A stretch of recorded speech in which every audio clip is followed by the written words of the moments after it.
السلام عليكم ورحمة الله وبركاته.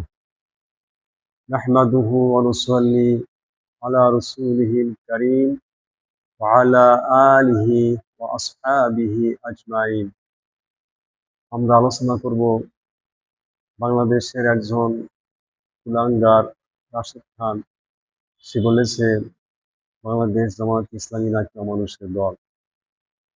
তার এই কথায় বাংলাদেশের আপামর তৌহিদ জনতা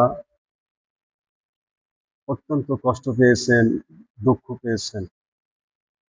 বাংলাদেশ জামায়াতে ইসলামী তার প্রতিষ্ঠা লগ্ন থেকে আল্লাহর আইন, সৎ লোকের শাসন প্রতিষ্ঠার কথা বলছে দেশের ভেতরে, এমনকি পৃথিবীতে।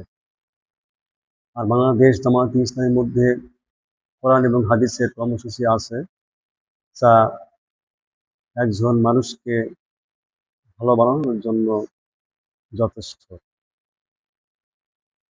তারা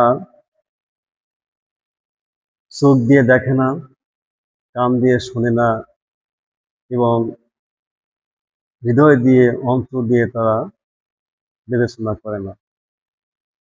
তাদের চোখের সামনে আছে বাংলাদেশ জামায়াত ইসলামী সংগঠন কি করতেছে।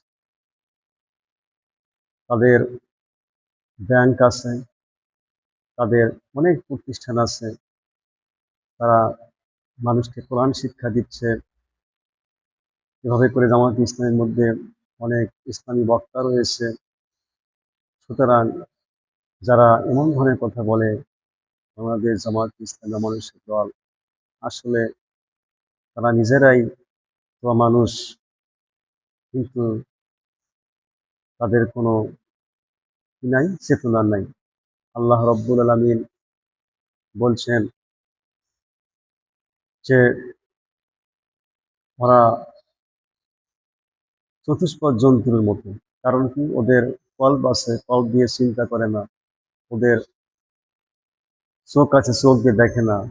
ওদের কান আছে, কান দিয়ে তারা শোনে না। সুতরাং রাশেদ খানকে বলবো, আপনি অন্তর দিয়ে চিন্তা করবেন, চোখ দিয়ে ভালো করে দেখবেন, কান দিয়ে ভালো করে শুনবেন, তাহলে বুঝতে পারবেন যে অমানুষের দল কারা। জামায়াতে ইসলাম সত্যিকার ভালো মানুষের দল। আল্লাহ রাব্বুল আলামিন জাতিকে বোঝার তৌফিক দান করুন। আসসালামু আলাইকুম ওয়া রাহমাতুল্লাহি ওয়া বারাকাতুহু।